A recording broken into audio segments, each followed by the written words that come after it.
Welcome to PullyMinistries Audio Bible. Today we'll be doing the book of Deuteronomy. This will conclude the Torah, or the first 5 books of Moses. The 5th book of the Bible contains a dynamic message for God's people Israel. After 40 years of wandering in the desert, the children of Israel now stood on the border of the Promised Land. Though this book reiterates much of the earlier stories, it adds much to the divine message of a story at a time when the Israelites needed positive direction. After all, the time leading up to this moment, they were about to enter into the Promised Land under a new leader. They needed a message to lead them in the right direction.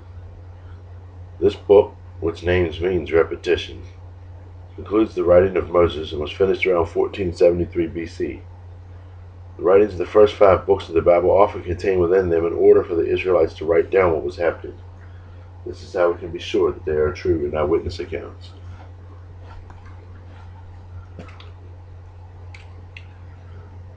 These are the words that Moses spoke to all the people of Israel while they were in the wilderness east of the Jordan River. They were camped in the Jordan Valley near Suph, between Paran on one side and Tophel, Laban, Hazeroth, and Dizahab on the other.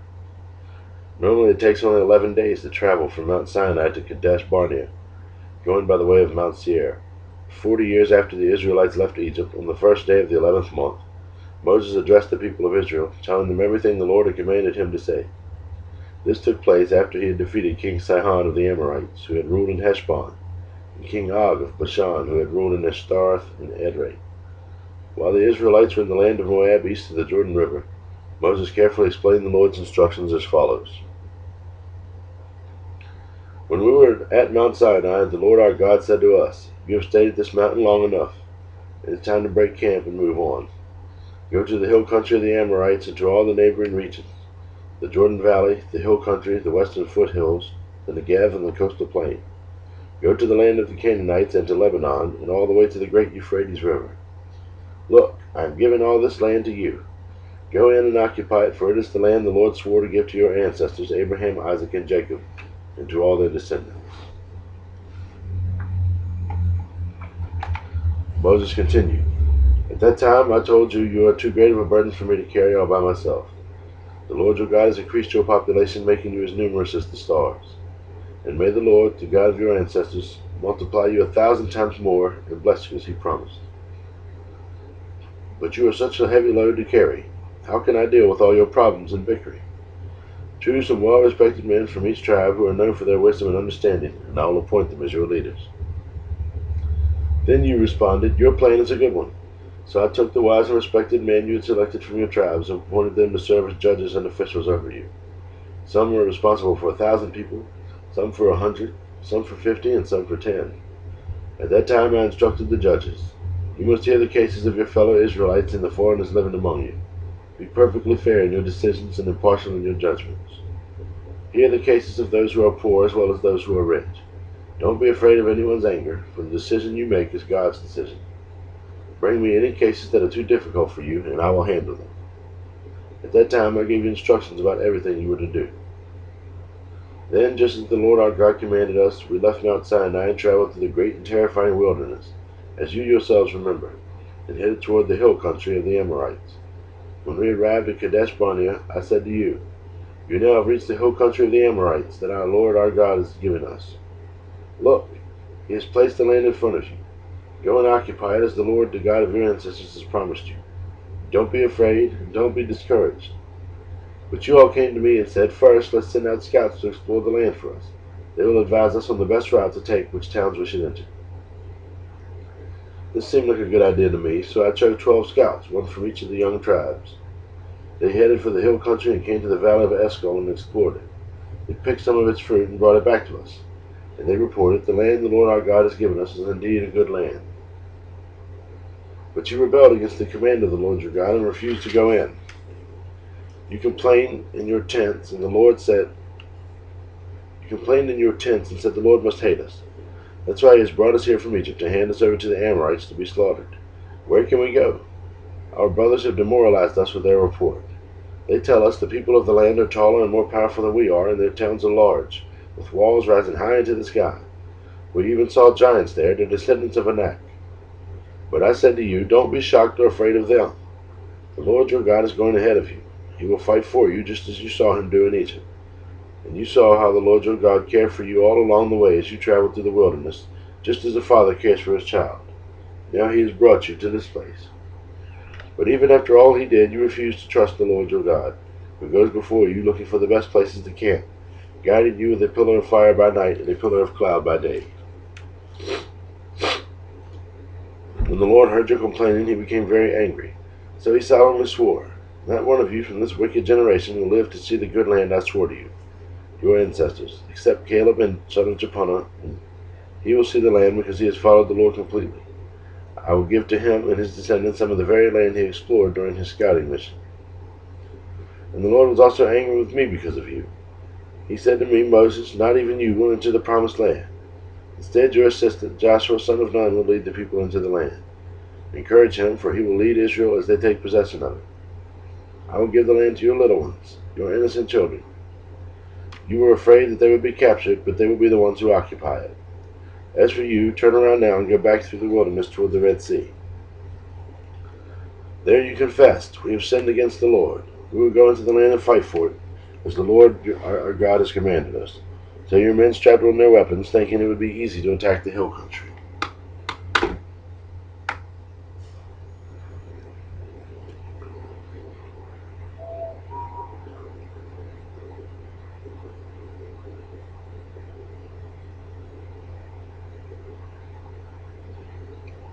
Ugh, lost my spot there. But the Lord told me to tell you, 'Do not attack, for I am not with you. If you go ahead on your own, you will be crushed by your enemies.' This is what I told you, but you would not listen. Instead, you again rebelled against the Lord's command and arrogantly went into the hill country to fight. But the Amorites who lived there came out against you like a swarm of bees. They chased and battered you all the way from Seir to Hormah. Then you returned and wept before the Lord, but he refused to listen. So you stayed there at Kadesh for a long time. Then we turned around and headed back across the wilderness toward the Red Sea, just as the Lord had instructed me, and we wandered around the region of Mount Seir for a long time. Then at last the Lord said to me, 'You have been wandering around in this hill country long enough. Turn to the north. Give these orders to my people.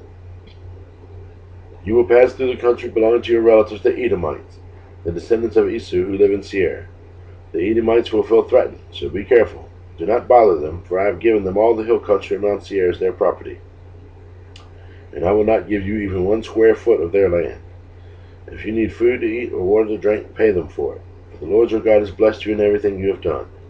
He has watched your every step through this great wilderness. During these 40 years, the Lord your God has been with you, and you have lacked nothing.'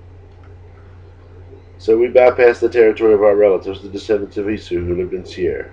We avoided the road through the Arba Valley that comes up from Elath and Ezon-Geber.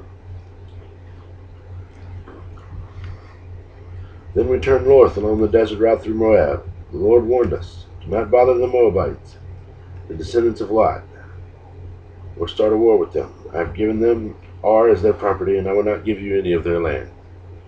A race of giants called the Emites had once lived in the area of Ar.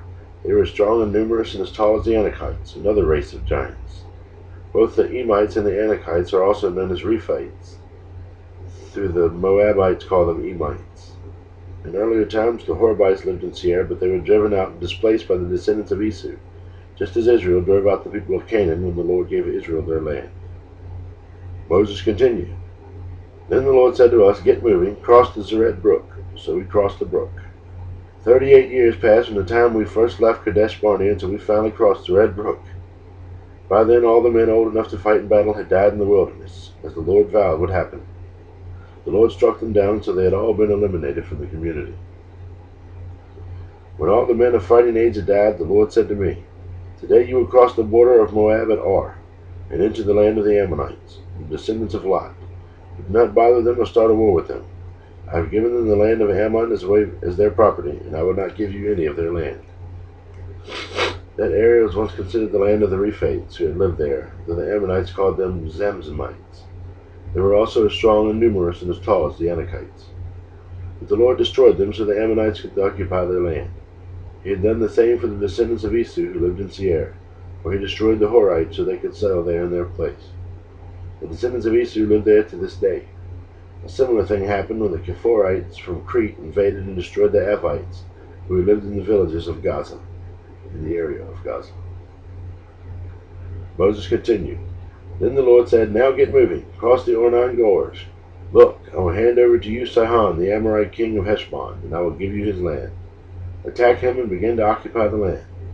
Beginning today, I will make people throughout the earth terrified because of you. When they hear reports about you, they will tremble in dread and fear." Moses continued. From the wilderness of Kedemoth, I sent ambassadors to King Sihon of Heshbon with this proposal of peace. Let us travel through your land. We will stay on the main road and won't turn off into the fields on either side. Sell us food to eat and water to drink, and we will pay for it. All we want is permission to pass through your land. The descendants of Esau who live in Seir allowed us to go through their country, and so did the Moabites who live in Ar. Let us pass through until we get to Jordan, into the land the Lord our God has given us. But King Sihon of Heshbon refused to allow us to pass through, because the Lord your God made Sihon stubborn and defiant, so he could help you defeat him, as he has now done. Then the Lord said to me, Look, I have begun to hand King Sihon and his land over to you. Begin now to conquer and occupy his land. Then King Sihon declared war on us and mobilized his forces at Jahaz. But the Lord our God handed him over to us, and we crushed him, his sons, and all his people. We conquered all his towns and completely destroyed every one, men, women, and children. Not a single person was spared. We took all the livestock as plunder for ourselves, along with anything of value from the towns we ransacked. The Lord our God also helped us conquer Auror on the edge of the Arnon Gorge, and the town in the gorge, and the whole area as far as Gilead. No town had walls too strong for us. However, we avoided the land of the Ammonites, along the Jabbok River, and the towns in the hill country, all the places the Lord our God had commanded us to leave alone.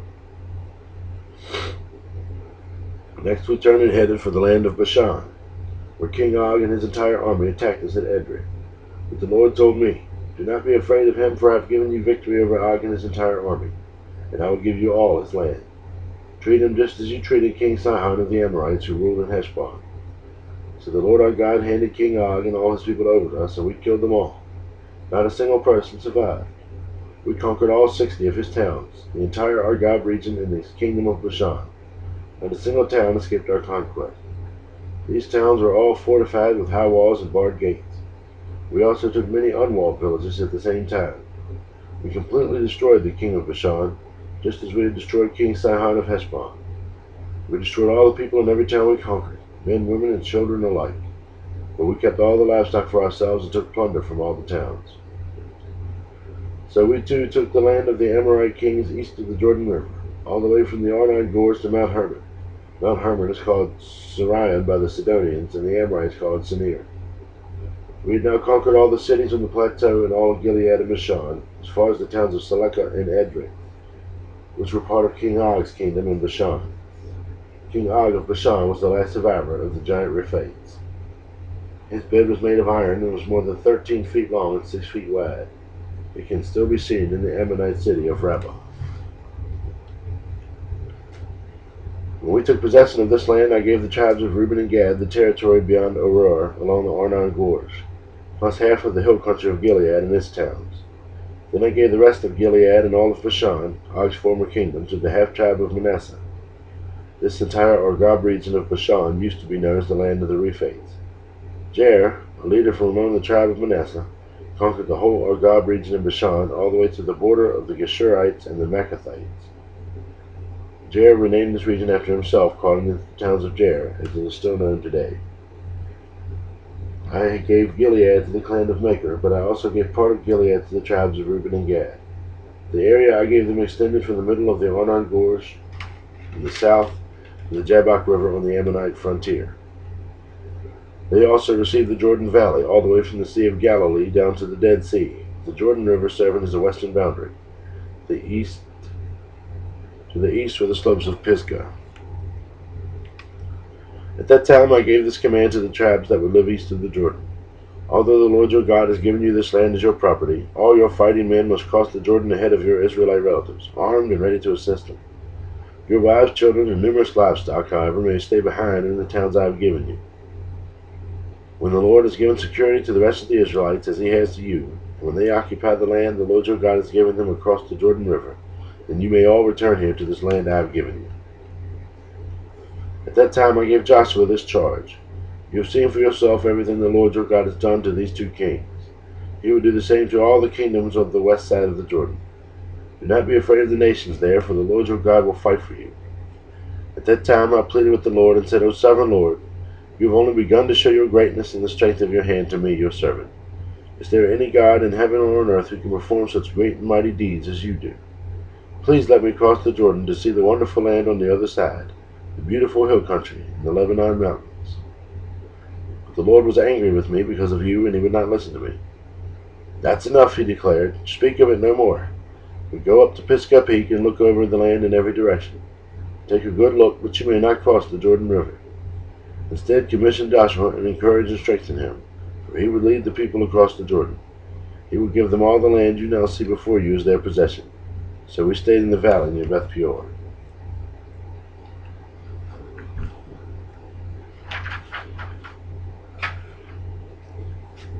And now, Israel, listen carefully to these decrees and regulations that I am about to teach you. Obey them so that you may live and you may enter and occupy the land the Lord your God of your ancestors is giving you. Do not add or to or subtract from these commands I am giving you. Just obey the commands of the Lord your God that I am giving you. You saw for yourself what the Lord did to you at Baal Peor. There the Lord your God destroyed everyone who had worshipped Baal, the god of Peor. But all of you who were faithful to the Lord your God are still with us today, every one of you. Look, I now teach you these decrees and regulations just as the Lord my God had commanded me, so that you may obey them in the land you are about to enter and occupy. Obey them completely, and you will display your wisdom and intelligence among the surrounding nations. When they hear all these decrees, they will exclaim, How wise and prudent are the people of this great nation!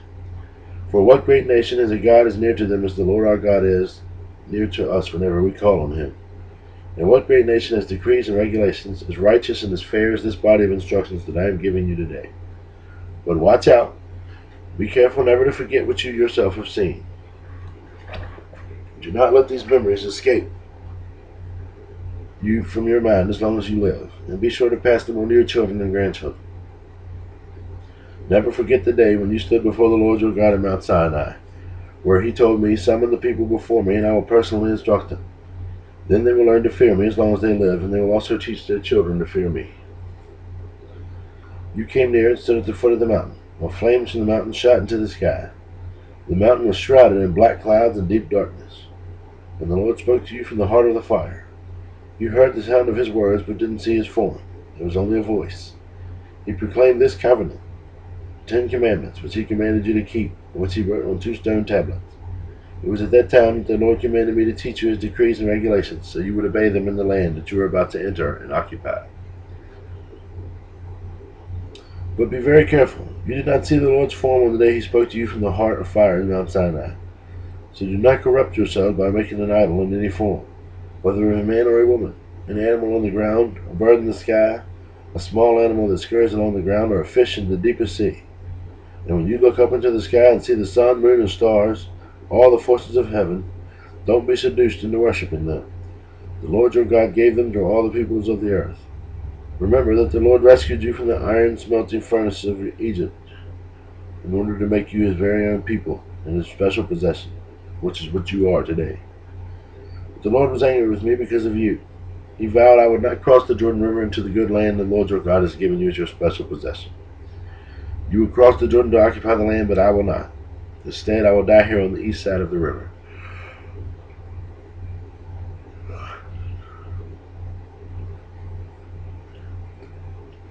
So be careful not to break the covenant the Lord your God has made with you. Do not make idols of any shape or form, for the Lord your God has forbidden this. The Lord your God is a devouring fire. He is a jealous God. In the future, when you have children and grandchildren, and have lived in this land a long time, do not corrupt yourselves by making idols of any kind. This is an evil in the sight of the Lord your God, and it will arouse his anger. Today I call on heaven and earth as witnesses against you. If you break my covenant, you will quickly disappear from the land you are crossing the Jordan to occupy. You will live there only a short time, then you will be utterly destroyed. For the Lord will scatter you among the nations, where only a few of you will survive. There in a foreign land you will worship idols made from wood and stone, gods that neither see, nor hear, nor eat, nor smell.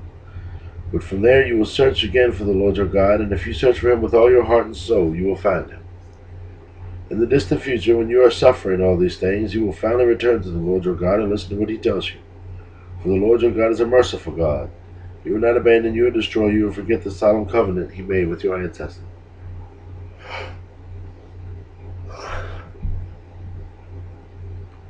Now search all of history, from the time God created people on earth until now, and search from one end of the heavens to the other. Has anything as great as this ever been seen or heard before?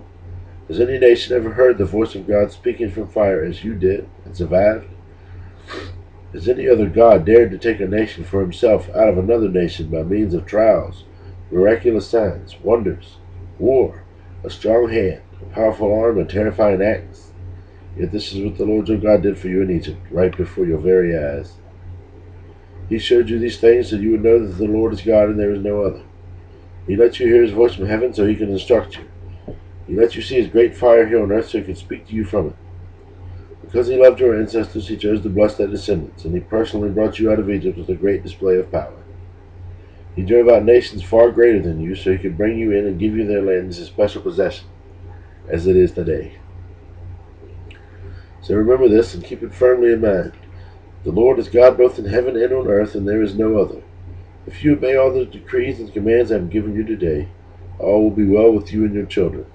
I have given you these instructions so you will enjoy a long life in the land your Lord is God has given you for all time.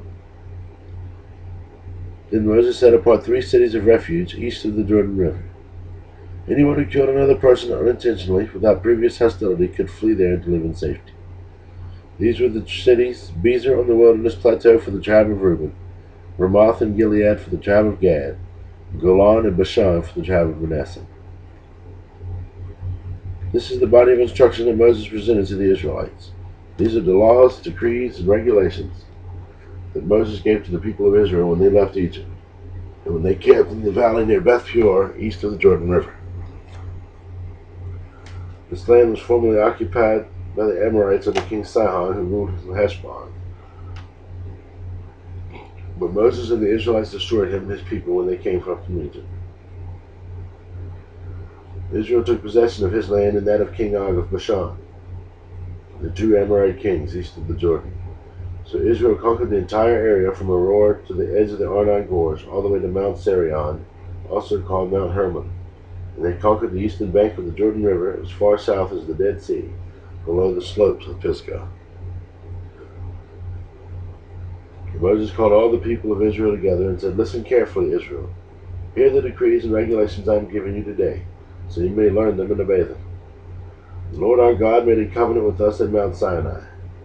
The Lord did not make this covenant with our ancestors, but with all of us, who are alive today. At that mountain of the Lord spoke to you face to face from the heart of fire. I stood as an intermediary between you and the Lord, for you were afraid of the fire and did not want to approach the mountain. He spoke to me, and I passed his words on to you. This is what he said: I am the Lord your God, who rescued you from the land of Egypt, the place of your slavery. You must not have any other God but me. You must not make for yourself an idol of any kind, or an image of anything in the heavens or earth, or in the sea. You must not bow down to them or worship them, for I, the Lord your God, am a jealous God, who will not tolerate your affection for any other gods. I'll lay the sins of the parent upon the children. The entire family is affected, even children in the 3rd and 4th generations of those who reject me. But I lavish unfailing love for 1,000 generations on those who love me and obey my commands. You must not misuse the name of the Lord your God. The Lord will not let you go unpunished if you misuse his name. Observe the Sabbath day by keeping it holy, as the Lord your God has commanded you. You have 6 days each week for your ordinary work. The 7th day is a Sabbath day of rest dedicated to the Lord your God. On that day no one in your household may do any work. This includes your sons and your daughters, your male and female servants, your oxen and donkeys and other livestock, and any foreigners living among you. All your male and female servants must rest as you do. Remember that you were once slaves in Egypt, but the Lord your God brought you out with his strong hand and powerful arm. That is why the Lord your God has commanded you to rest on the Sabbath day. Honor your father and mother as I, the Lord your God, commanded you. Then you will live a long, full life in the land of the Lord your God has given you. You must not murder. You must not commit adultery. You must not steal. You must not testify falsely against your neighbor. You must not covet your neighbor's wife. You must not covet your neighbor's house or land, male or female servant, ox or donkey, or anything else that belongs to your neighbor. The Lord spoke these words to all of you assembled here at the foot of the mountain. He spoke with a loud voice from the heart of fire, surrounded by clouds and deep darkness. This was all he said at that time, and he wrote his words on 2 stone tablets and gave them to me. But when you heard the voice in the heart of the darkness while on the mountain blazing with fire, all your tribal leaders and elders came to me. They said, "Look, the Lord our God has shown us glory and greatness, and we have heard his voice in the heart of the fire. Today we have seen that God can speak to us humans, and yet we live. But now why should we risk death again? If the Lord our God speaks to us again, we will certainly die and be consumed by his awesome fire. Can any living thing hear the voice of the living God from the heart of the fire as we did and yet survive?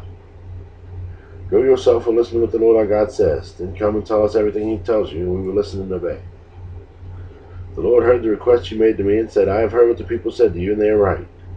Oh, that they would always have hearts like this, that they might fear me and obey all my commands. If they did, they and their descendants would prosper forever. Go and tell them, return to your tents. But you stand here with me so I can give you all my commands, decrees, and regulations. You must teach them to be the people so that they can. You must teach them to the people so they can obey them in the land I am giving them as their possession." So Moses told the people, "You must be careful to obey all the commands of the Lord your God, following his instructions in every detail. Stay on the path the Lord your God has commanded you to follow. Then you will live long and be prosperous in the land you are about to enter and occupy."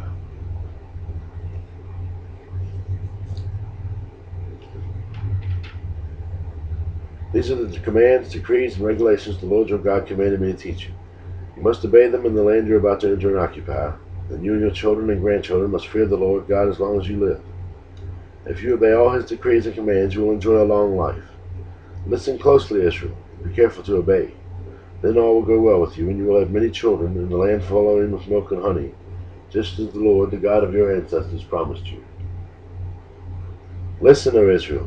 The Lord is our God, and the Lord alone. And you must love the Lord your God with all your heart, all your soul, and all your strength. And you must commit yourselves wholeheartedly to these commands that I am giving you today. Repeat them again and again to your children. Talk about them when you are at home and when you are on the road, when you are going to bed and when you are getting up. Tie them to your hands and wear them on your forehead as reminders. Write them on the doorposts of your house and on your gates. The Lord your God will soon bring you into the land he swore to give you, and made a vow to your ancestors Abraham, Isaac, and Jacob. It is a land with large, prosperous cities that you did not build. The house will be richly stocked with goods that you did not produce. You will draw water from cisterns that you did not dig, and you will eat from vineyards and olive trees that you did not plant. When you have eaten your fill in this land, be careful not to forget the Lord who rescued you from slavery in the land of Egypt. You must fear the Lord your God and serve him. When you take an oath, you must use only his name. You must not worship any of the gods of neighboring nations, for the Lord your God who lives among you is a jealous God. His anger will flare up against you, and he will wipe you from the face of the earth. You must not test the Lord your God as you did when you complained at Massa. You must diligently obey the commands of the Lord your God, all the laws and decrees he has given you. Do what is right and good in the Lord's sight, so all will go well with you. Then you will enter and occupy the good land, and the Lord swore to give your ancestors. You will drive out all the enemies living in the land, just as the Lord said you would. In the future, your children will ask you, "What is the meaning of these laws, decrees, and regulations that the Lord our God has commanded us to obey?" Then you must tell them, "We were Pharaoh's slaves in Egypt, and the Lord brought us out of Egypt with his strong hand. The Lord did miraculous signs and wonders before our eyes, dealing terrifying blows against Egypt and Pharaoh and all his people. He brought us out of Egypt so he could give us this land he had sworn to give our ancestors. And the Lord our God commanded us to obey all these decrees and fear him, so he can continue to bless us and preserve our lives as he has done to this day. For we will be counted as righteous when we obey all the commands the Lord our God has given us." When the Lord your God brings you into the land you are about to enter and occupy, he will clear away many nations ahead of you. The Hittites, the Girgashites, the Amorites, the Canaanites, the Perizzites, the Hivites, and the Jebusites. These 7 nations are greater and more numerous than you. When the Lord your God hands these nations over to you and you conquer them, you must completely destroy them. Make no treaties with them and show them no mercy. You must not intermarry with them.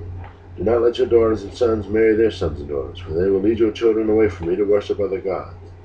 Then the anger of the Lord will burn against you, and he will quickly destroy you. This is what you must do. You must break down their pagan altars and shatter their sacred pillars. Cut down their Asherah poles and burn their idols. For you are a holy people who belong to the Lord your God. Of all the people on earth, the Lord your God has chosen you to be his own special treasure. The Lord did not set his heart on you and choose you because you were more numerous than other nations, for you were the smallest of all nations. Rather, it was simply the Lord loved you, and he was keeping the oath he had sworn to your ancestors. That is why the Lord rescued you with such a strong hand from your slavery and from the oppressive hand of Pharaoh, king of Egypt. Understand, therefore, the Lord your God is indeed God. He is the faithful God who keeps his covenant for 1,000 generations, and lavishes his unfailing love on those who obey him and obey his commands. But he does not hesitate to punish and destroy those who reject him. Therefore, you must obey all these commands, decrees, and regulations that I am giving you today. If you listen to these regulations and faithfully obey them, the Lord your God will keep his covenant of unfailing love with you, as he promised with an oath to your ancestors. He will love you and bless you, and he will give you many children. He will give fertility to your land and your animals. When you arrive in the land he swore to give your ancestors, you will have large harvests of grain, new wine and olive oil, and great herds of cattle, sheep, and goats. You will be blessed above all the nations of the earth. None of your men or women will be childless, and all your livestock will bear young. And the Lord will protect you from all sickness. He will not let you suffer from the terrible diseases you knew in Egypt, but he will inflict them on all your enemies. You must destroy all the nations the Lord your God has handed over to you. Show them no mercy, and do not worship their gods, or they will trap you. Perhaps you will think to yourselves, how can we ever conquer these nations that are so much more powerful than we are? But don't be afraid of them. Just remember what the Lord your God did to Pharaoh and to all the land of Egypt. Remember the great terrors the Lord your God sent against them. You saw it all with your own eyes. And remember the miraculous signs and wonders and the strong hand and powerful arm with which he brought you out of Egypt. The Lord your God will use the same power against all the people you fear. And then the Lord your God will send terror to drive out a few survivors still hiding from you. No, do not be afraid of these nations, for the Lord your God is among you, and he is a great and awesome God. The Lord your God will drive out these nations ahead of you little by little. You will clear them away. You will not clear them away all at once. Otherwise the wild animals would multiply too quickly for you. But the Lord your God will hand them over to you. He will throw them into complete confusion until they are destroyed. He will put their kings in power, and you will erase their names from the face of the earth. No one will be able to stand against you. You will destroy them all. You must burn their idols on fire, and you must not covet the silver or gold that covers them. You must not take it, or it will become a trap for you, for it is the testament to the Lord your God. Do not bring any detestable objects into your home, for then you will be destroyed just like them. You must utterly detest such things, for they are set apart for destruction. Be careful to obey all the commands I am giving you today. Today you will live and multiply, and you will enter and occupy the land the Lord swore to give your ancestors. Remember how the Lord your God led you through the wilderness for these 40 years, humbling you and testing to prove your character, and to find out whether or not you would obey his commands. Yes, he humbled you by letting you go hungry and then feeding you with manna, a food previously unknown to you and your ancestors. He did it to teach you that people do not live by bread alone. Rather, we live by every word that comes from the mouth of the Lord. For all these 40 years, your clothes didn't wear out, and your feet didn't blister or swell. Think about it. Just as a parent disciplines a child, the Lord your God disciplines you for your own good. So obey the commands of the Lord your God by walking in his ways and fearing him. For the Lord your God is bringing you into a land flowing with streams and pools of water, with fountains and springs that gush out of the valleys and hills. It is a land of wheat and barley, of grapevines, fig trees, and pomegranates, of olive oil and honey. It is a land where food is plentiful and nothing is lacking. It is a land where iron is as common as stone, and copper is abundant in the hills. When you have eaten your fill, be sure to praise the Lord your God for the good land he has given you. But that is the time to be careful. Beware that in your plenty you do not forget the Lord your God and disobey his commands. regulations, and decrees that I am giving you today. For when you have become full and prosperous and have built fine homes to live in, and when your flocks and herds have become very large, and your silver and gold have multiplied along with everything else, be careful. Do not become proud at that time and forget the Lord your God, who rescued you from slavery in the land of Egypt. Do not forget that he led you through the great and terrifying wilderness with its poisonous snakes and scorpions, where it was so hot and dry. He gave you water from the rock. He fed you with manna in the wilderness, food unknown to your ancestors.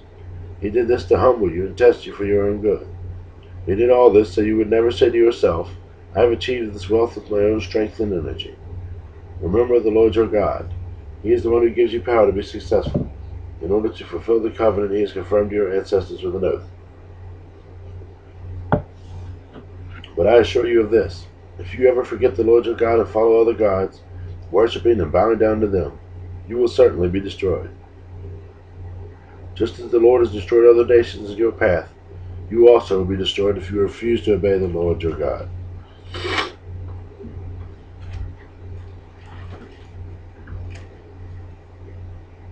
Listen, O Israel. Today you are about to cross the Jordan River and take over the land belonging to nations much greater and more powerful than you. They live in cities with walls that reach to the sky. The people are strong and tall, descendants of the famous Anakite giants. You've heard the saying, who can stand up to the Anakites? But recognize today that the Lord your God is the one who will cross over ahead of you like a devouring fire to destroy them. He will subdue them so that you will quickly conquer them and drive them out, just as the Lord has promised. After the Lord your God has done this for you, don't say in your hearts, the Lord has given us this land because we were such good people. No, it is because of the wickedness of the other nations that he is pushing them out of your way. It is not because you are so good or have such integrity that you are about to occupy their land. The Lord your God will drive these nations out ahead of you only because of their wickedness, to fulfill the oath he swore to your ancestors, Abraham, Isaac, and Jacob. You must recognize that the Lord your God has not given you this land because you are good, for you are not. You are a stubborn people.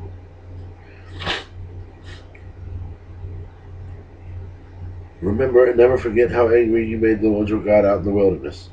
From the day you left Egypt until now, you have been constantly rebelling against him. Even at Mount Sinai, you made the Lord so angry he was ready to destroy you. This happened when I was on the mountain receiving the tablets of stone inscribed with the words of the covenant that the Lord had made with you. I was there for 40 days and 40 nights, and all that time I ate no food and drank no water. The Lord gave me 2 tablets on which God had written with his own finger all the words he had spoken to you from the heart of the fire when you were assembled at the mountain. At the end of 40 days and nights, the Lord handed me the 2 stone tablets inscribed with the words of the covenant. Then the Lord said to me, Get up, go down immediately, for the people you brought out of Egypt have corrupted themselves. How quickly they have turned from the way I commanded them to live. They have melted gold and made an idol for themselves. The Lord also said to me, I have seen how stubborn and rebellious these people are. Leave me alone so I may destroy them and erase their name from under heaven. Then I will make a mighty nation of your descendants, a nation larger and more powerful than they are. So while the mountain was blazing with fire, I turned and came down, holding in my hands the 2 stone tablets inscribed with the terms of the covenant. There below me I could see that you had sinned against the Lord your God. You had melted gold and made a calf idol for yourselves. How quickly you had turned away from the path of the Lord he had commanded you to follow. So I took the stone tablets and threw them to the ground, smashing them before your eyes. Then as before, I threw myself down before the Lord for 40 days and nights. I ate no bread and drank no water because of the great sin you had committed by doing what the Lord hated, provoking him to anger. I feared that the furious anger of the Lord which turned him against you would drive him to destroy you. But again he listened to me. The Lord was so angry with Aaron that he wanted to destroy him too. But I prayed for Aaron, and the Lord spared him. I took your sin, the calf you had made, and I melted it down in the fire and ground it into fine dust. Then I threw the dust into the stream that flows down at the mountain. You also made the Lord angry at Tabera Massa, and Kibroth-Hattaavah, and at Kadesh Barnea. The Lord sent you out this command: Go up and take over the land I have given you. But you rebelled against the command of the Lord your God and refused to put your trust in or obey him. Yes, you have been rebelling against the Lord as long as I have known you. That is why I threw myself down before the Lord for 40 days and nights. For the Lord said he would destroy you. I prayed to the Lord and said, O sovereign Lord, do not destroy them. They are your own people. They are your special possession whom you redeemed from Egypt by your mighty power and your strong hand. Please overlook the stubbornness and awful sin of these people, and remember instead your servants Abraham, Isaac, and Jacob. If you destroy these people, the Egyptians will say, the Israelites died because the Lord wasn't able to bring them to the land he had promised to give them. Or they might say, he destroyed them because he hated them. He deliberately took them into the wilderness to slaughter them. But they are your people and your special possession, whom you brought out of Egypt by your great strength and powerful arm. At that time the Lord said to me, chisel out 2 stone tablets like the first ones. Also make a wooden ark, a sacred chest to store them in. Come up to me on the mountain, and I will write on the tablets the same words that were on the ones you smashed. Then place the tablets in the ark. So I made an ark of acacia wood and cut 2 stone tablets like the first 2. Then I went up to the mountain with the tablets in my hand. Once again the Lord wrote the 10 commandments on the tablets and gave them to me. They were the same words the Lord had spoken to you from the heart of fire on the day you were assembled at the foot of the mountain. Then I turned and came down the mountain and placed the tablets in the ark of the covenant, which I had made, just as the Lord commanded me. And the tablets are still there in the ark. The people of Israel had set out from the wells of the people of Jachan and traveled to Mosera. The people of Israel set out from the wells of the people of Jachan and traveled to Mosera, where Aaron dad was buried. His son Eleazar ministered as high priest in his place. Then they journeyed to Gudgodah, from there to Jabbath, a land with many brooks and streams. At that time the Lord set apart the tribe of Levi to carry the ark of the Lord's covenant, to stand before the Lord as his ministers, and to pronounce blessings in his name. These are their duties to this day. That is why the Levites have no share of property or possession of land among the other Israelite tribes. The Lord himself is their special possession, as the Lord your God told them. As for me, I stayed on the mountain in the Lord's presence for 40 days and 40 nights, as I had done the first time. Once again the Lord listened to my pleas and agreed not to destroy you. Then the Lord said to me, get up and resume the journey, and lead the people to the land I swore to give to their ancestors, so they may take possession of it. And now, Israel, what does the Lord your God require of you? He requires only that you fear the Lord your God and live in a way that pleases him, and love him and serve him with all your heart and soul. And you must always obey the Lord's commands and decrees that I am giving you today for your own good. Look, the highest heavens and the earth and everything in it all belong to the Lord your God. Yet the Lord chose your ancestors as the objects of his love, and he chose you, the descendants, above all other nations, as is evident today. Therefore change your hearts and stop being stubborn. For the Lord your God is the God of gods and the Lord of lords. He is the great God, a mighty and awesome God who shows no partiality and cannot be bribed. He ensures that the orphans and widows receive justice. He shows love to the foreigners living among you and gives them food and clothing. So you too must show love to foreigners, for you yourselves were once foreigners in the land of Egypt. You must fear the Lord your God and worship him and cling to him. Your oaths must be in his name alone. He alone is your God and the only one who is worthy of your praise, the one who has done these mighty miracles that you have seen with your own eyes. When your ancestors went down into Egypt, there were only 70 of them, but now the Lord your God has made you as numerous as the stars in the sky. You must love the Lord your God and obey all his requirements, decrees, regulations, and commands. Keep in mind that I am not talking now to your children who have never experienced the discipline of the Lord your God or seen his greatness and his strong hand and powerful arm. They didn't see the miraculous signs and wonders he performed against Egypt, against Pharaoh and all his land. They didn't see what the Lord did to the armies of Egypt and to their horses and chariots, how he drowned them in the Red Sea as they were chasing you. He destroyed them, and they have not recovered to this very day. Your children did not see how the Lord cared for you in the wilderness until you arrived here. They didn't see what he did to Dathan and Abiram, the sons of Eliab, the descendant of Reuben, when the earth opened its mouth in the Israelite camp and swallowed them, along with their households and tents and every living thing that belonged to them. But you have seen the Lord perform all these mighty deeds with your own eyes.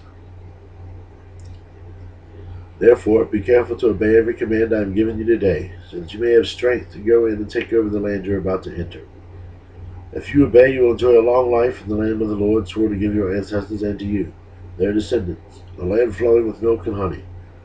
For the land you are about to enter and take over is not like the land of Egypt from which you came. where you planted your seed and made irrigation ditches with your foot as in a vegetable garden. Rather, the land will soon take over as a land of hills and valleys with plenty of rain, a land the Lord your God cares for. He watches over it through each season of the year. If you carefully obey all the commands I am giving you today, if you love the Lord your God and serve him with all your heart and soul, then he will send the rains in their proper seasons, the early and late rains, so you can bring in your harvest of grain, new wine, and olive oil. He will give you lush pasture land for your livestock, and you yourselves will have all you want to eat. But be careful. Don't let your heart be deceived so that you turn away from the Lord your God and serve and worship other gods. If you do, the Lord's anger will burn against you. He will shut up the sky and hold back the rain, and the ground will fail to produce its harvest. Then you will quickly die in the good land the Lord has given you. So commit yourselves wholeheartedly to these words of mine. Tie them to your hands and wear them on your forehead as reminders. Teach them to your children. Talk about them when you are at home and when you are on the road, when you are going to bed and when you are getting up. Write them on the doorposts of your house and on your gates, so that as long as the sky remains above the earth, you and your children may flourish in the land the Lord God swore to give to your ancestors. Be careful to obey all these commands I have given you. Show love to the Lord your God by walking in his ways and holding tightly to him. Then the Lord will drive out all the nations ahead of you, though they are much greater and stronger than you, and you will take over their land. Wherever you set foot, the land will be yours. Your frontiers will stretch from the wilderness in the south to Lebanon in the north, and from the Euphrates River in the east to the Mediterranean Sea in the west. No one will be able to stand against you, for the Lord your God will give cause to people to fear and dread you, as he promised, wherever you go in the whole land. Look, today I am giving you the choice between a blessing and a curse. You will be blessed if you obey the commands of the Lord your God I am giving you today, but you will be cursed if you reject the commands of the Lord your God and turn away from him and worship gods you have not known before. When the Lord your God brings you into the land and helps you take possession of it, you must pronounce the blessing at Mount Gerizim and the curse at Mount Ebal. These two mountains are west of the Jordan River and the land of the Canaanites who live in the Jordan Valley, near the town of Gilgal, not far from the oaks of Morah. When you are about to cross the Jordan River to take over the land your Lord your God has given you. When you take that land and are living in it, you must be careful to obey all the decrees and regulations I am giving you today.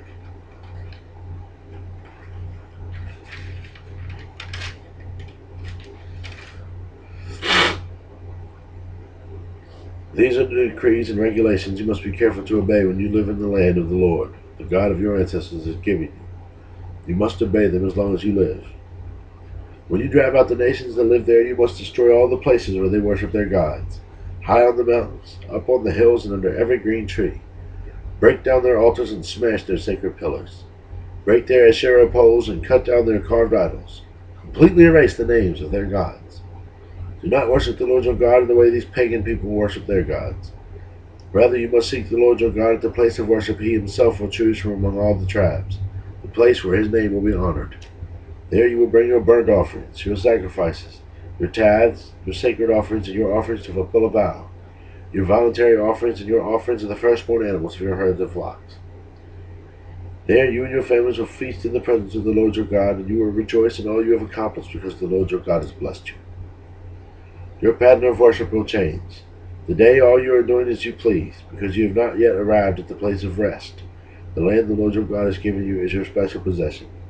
But you will soon cross the Jordan River and live in the land the Lord your God has given you. When he gives you rest from all your enemies and you're living safely in the land, you must bring everything I command you, your burnt offerings, your sacrifices, your tithes, your sacred offerings, and your offerings to fulfill a vow, to the designated place of worship, and the place the Lord your God chooses for his name to be honored. You must celebrate there in the presence of the Lord your God with your sons and daughters and all your servants.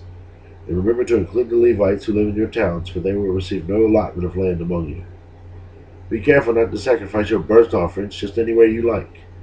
You may do so only at the place the Lord your God will choose within one of your tribal territories. There you must offer your burnt offerings and do everything I command you. But you may butcher your animals and eat their meat in any town wherever you want. You may freely eat the animals with which the Lord your God blesses you. All of you, whether ceremonially clean or unclean, may eat the meat just as you now eat gazelle and deer. But you must not eat the blood. You must pour it out on the ground like water.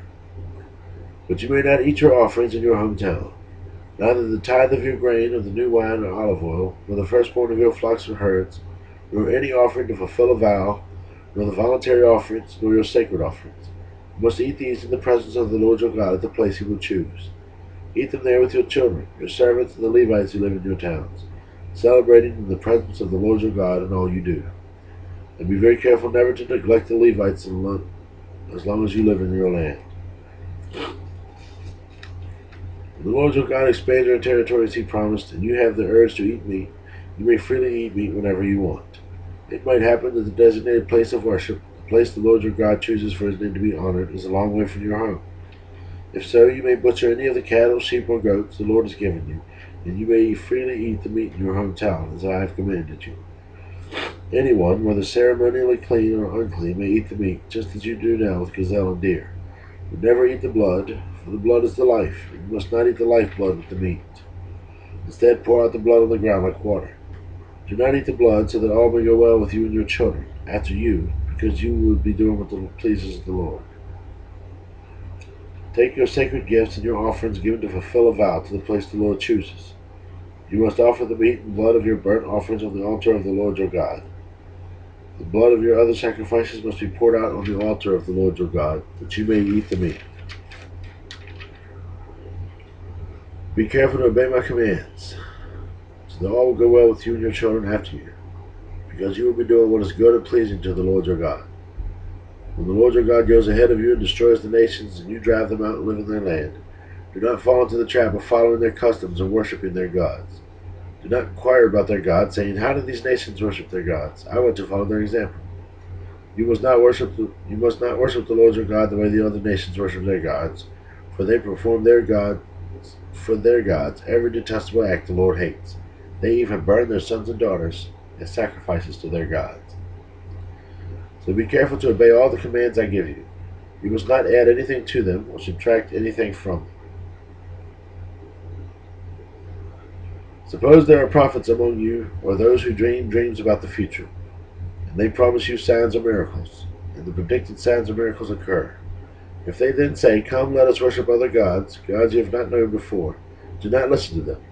The Lord your God is testing you to see if you truly love him with all your heart and soul. Serve only the Lord your God and fear him alone. Obey his commands, listen to his voice, and cling to him. These false prophets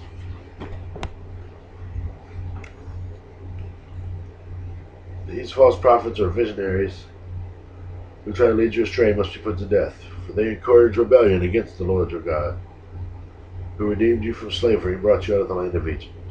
Since they try to lead you astray from the way the Lord your God commanded you to live, you must put them to death. In this way you will purge evil from among you. Suppose someone secretly entices you, even your brother, your son or daughter, your beloved wife, or your closest friend, and says, "Let us go worship other gods, gods that neither you or your ancestors have known." They might suggest that you worship the gods of the peoples who live nearby, or come from the ends of the earth. But do not give in or listen. Have no pity and do not spare and protect them. You must put them to death. Strike the first blow yourself, and then all the people must join in. Stone the guilty ones to death because they have tried to draw you away from the Lord your God, who rescued you from the land of Egypt, the place of slavery. Then all Israel will hear about it and will be afraid, and no one will act wickedly again. When you begin living in the towns the Lord your God has given you, you may hear that scoundrels among you are leading their fellow citizens astray by saying, "Let's go worship other gods, gods you have not known before." In such cases, you must examine the facts carefully. If you find the report is true and such a detestable act has been committed among you, you must attack that town and completely destroy all its inhabitants, as well as all the livestock. Then you must pile all the plunder in the middle of an open square and burn it. Burn the entire town as a burnt offering to the Lord your God. That town must remain in ruin forever. It may never be rebuilt. Keep none of the plunder that has been set apart for destruction. The Lord will return from his fierce anger and be merciful to you. He will have compassion on you and make you a large nation, just as he swore to your ancestors. The Lord your God will be merciful only if you listen to his advice, only if you listen to his voice and keep all the commands I have given you today, doing what pleases him. Since you are the people of the Lord your God, never cut yourselves or shave your hair above your foreheads in mourning for the dead. You have been set apart as holy to the Lord your God, and he has chosen you from all the nations on the earth to be his own special treasure. You must not eat any detestable animals that are ceremonially unclean. These are the animals you may eat: the ox, the sheep, the goat, the deer, the gazelle, the roe deer, the wild goat, the addax, the antelope, and the mountain sheep. You may eat any animal that has completely split hooves and chews the cud. But if the animal doesn't have both, it may not be eaten. So you may not eat the camel, the hare, or the hyrax. They chew the cud, but do not have split hooves, so they are ceremonially unclean for you. And you may not eat the pig. It has split hooves, but does not chew the cud, so it is ceremonially unclean for you. You may not eat the meat of these animals, or even touch their carcasses. Of all the marine animals, you may eat whatever has both fins and scales. You may not, however, eat marine animals that do not have both fins and scales. They are ceremonially unclean for you. You may eat any bird that is ceremonially clean.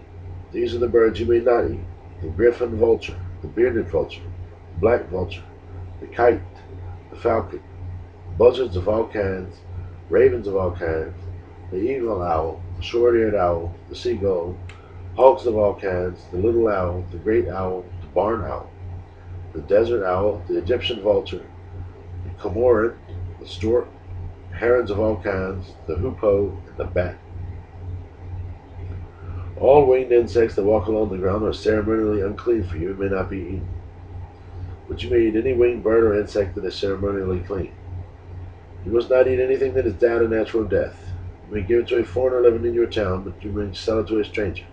But do not eat it yourselves, for you are set apart as holy to the Lord your God. You must not cook a young goat in its mother's milk. You must set aside a tithe of your crops, 1/10 of all the crops you harvest each year. Bring this tithe to the designated place of worship, the place the Lord your God chooses for his name to be honored, and eat it there in his presence. This applies to your tithes of grain, new wine, olive oil, and the firstborn males of your flocks and herds. Doing this will teach you always to fear the Lord your God. Now when the Lord your God blesses you with a good harvest, the place of worship he chooses for his name to be honored might be too far for you to bring the tithe. If so, you may sell the tithe portion of your crops and herds, put the money in a pouch, and go to the place the Lord your God has chosen, to buy any kind of food you want: cattle, sheep, goats, wine, or other alcoholic drink. Then, what? Then feast there in the presence of the Lord your God, and celebrate with your household. And do not neglect the Levites in your town, for they will receive no allotment of land among you. At the end of every third year, bring the entire tithe of that year's harvest and store it in the nearest town. Give it to the Levites, who will receive no allotment of land among you, as well as the foreigners living among you, the orphans and the widows in your towns, so they can eat and be satisfied. Then the Lord your God will bless you in all your work. At the end of every 7th year, you must cancel the debts of everyone who owes you money. This is how it must be done. Everyone must cancel the loans they have made for their fellow Israelites. They must not demand payment from their neighbors or relatives, for the Lord's time of release has arrived. This release from debt, however, applies only to your fellow Israelites, not to the foreigners living among you. There should be no poor among you, for the Lord your God will greatly bless you in the land that he has given you as a special possession. You will receive this blessing if you are careful to obey all the commands of the Lord your God I am giving you today. The Lord your God will bless you as he has promised. You will lend money to many nations, but will never need to borrow. You will rule many nations, but they will not rule over you. But if there are poor Israelites in your towns when you arrive in the land the Lord your God is giving you, do not be hard-hearted or tight-fisted toward them. Instead, be generous and lend them whatever they need. Do not be mean-spirited and refuse someone a loan because you fear for canceling debts is close at hand. If you refuse to make the loan and needy person cries out to the Lord, you will be considered guilty of sin. Give generously to the poor, not grudgingly. The Lord your God will bless you in everything you do. There will always be some of the land who are poor. That is why I command you to share freely with the poor and the other Israelites in need. If a fellow Hebrew sells himself or herself to be your servant and serves you for 6 years, in the 7th year you must set that servant free. When you release a male servant, do not send him away empty-handed. Give him a generous farewell gift from your flock, your threshing floor, and your winepress. Share with him some of the bounty with which the Lord your God has blessed you. Remember that you were once slaves in the land of Egypt, and the Lord your God has redeemed you. That is why I am giving you this command. But suppose your servant says, I will not leave you, because he loves you and your family, and he has done well with you. In that case, take an awl and push it through his earlobe into the door. After that, he will be your servant for life, and do the same for your female servants. You must not consider it a hardship when you release your servants. Remember that for 6 years they have given you service worth double the wages of hired workers, and the Lord your God will bless you in all you do. You must set aside for the Lord your God all the firstborn males from your flocks and herds. Do not use the firstborn of your herds to work your fields, and do not shear the firstborn of your flock. Instead, you and your family must eat these animals in the presence of the Lord your God each year at the place he chooses. But if this firstborn animal has any defect, such a lameness or blindness, or if anything else is wrong with it, you must not sacrifice it to the Lord your God. Instead, use it for food for your family in your hometown. Anyone, whether ceremonially clean or unclean, may eat it, just as anyone may eat a gazelle or deer. But you must not eat the blood. You must pour it on the ground like water. In honor of the Lord your God, celebrate the Passover each year in the early spring in the month of Abib, for that was the month in which the Lord your God brought you out of Egypt by night. Your Passover sacrifice may be either from the flock or the herd, and it must be sacrificed to the Lord God at the designated place of worship, the place he chooses for his name to be honored. Eat it with bread made without yeast. For 7 days the bread you eat must be made without yeast, as when you escaped from Egypt in such a hurry. Eat this bread, the bread of suffering, so that as long as you live you remember the day you departed from Egypt. Let no yeast be found in any house throughout your land for those 7 days. And when you sacrifice the Passover lamb on the evening of the first day, do not let any of the meat remain until the next morning. You may not sacrifice the Passover in just any of the towns the Lord your God has given you. You must offer it only at the designated place of worship, the place the Lord your God chooses for his name to be honored. Sacrifice it there in the evening as the sun goes down on the anniversary of your exodus from Egypt. Roast the lamb and eat it all in the place the Lord your God chooses. Then you may go back to your tents the next morning. For the next 6 days you may not eat any bread made with yeast. On the 7th day proclaim another holy day in honor of the Lord, and no work may be done that day. Count off 7 weeks when you first begin to cut the grain at the time of harvest. Then celebrate the festival of harvest, to honor the Lord your God. Bring him a voluntary offering in proportion to the blessings you have received from him. This is a time to celebrate before the Lord your God at the designated place of worship he will choose for his name to be honored. Celebrate with your sons and daughters, and your male and female servants, the Levites from your towns, and the foreigners, orphans and widows who live among you. Remember that you were once slaves in Egypt, so be careful to obey all these decrees. You must observe the festival of shelters for 7 days at the end of the harvest season, after the grain has been threshed and the grapes have been pressed. This festival will be a happy time of celebrating with your sons and daughters, your male and female servants, and the Levites, foreigners, orphans, and widows from your towns. For 7 days you must celebrate this festival to honor the Lord your God at the place he chooses, for it is he who blesses you with bountiful harvests and gives you success in all your work. This festival will be a time of great joy for all. Each year, every man in Israel must celebrate these 3 festivals: the festival of unleavened bread, the festival of harvest, and the festival of shelters. On each of these occasions, all men must appear before the Lord your God at the place he chooses, but they must not appear before the Lord without a gift for him. All must give as they are able, according to the blessings given to them by the Lord your God. Appoint judges and officials for yourselves in each of your tribes and all the towns the Lord your God has given you. They must judge the people fairly. You must never twist justice or show partiality. Never accept a bribe, for bribes blind the eyes of the wise and corrupt the decisions of the godly. Let true justice prevail, so that you may live and occupy the land the Lord your God has given you. You must never set up a wooden Asherah pole beside your altar or build for your Lord your God, and never set up sacred pillars for worship, for the Lord your God hates them. Never sacrifice sick or defective cattle, sheep, or goats to the Lord your God, for he detests its gifts. When you begin living in the towns the Lord your God has given you, a man or woman among you might do evil in the sight of the Lord your God and violate the covenant. For instance, they might serve other gods or worship the sun, the moon, or any of the stars, the forces of heaven, which I have strictly forbidden. When you hear about it, investigate the matter thoroughly. If it is true that this detestable thing has been done in Israel, the man or woman who has committed such an evil act must be taken to the gates of the town and stoned to death. But never put a person to death on the testimony of only one witness. There must always be 2 or 3 witnesses. The witnesses must throw the first stones, and then all the people may join in. In this way you will purge the evil from among you. Suppose a case arises in a local court that is too hard for you to decide. For instance, whether someone is guilty of murder or only of manslaughter, or a difficult lawsuit, or a case involving different kinds of assault. Take such legal cases to the place you, Lord your God, will choose, and present them to the Levitical priest or the judge on duty at that time.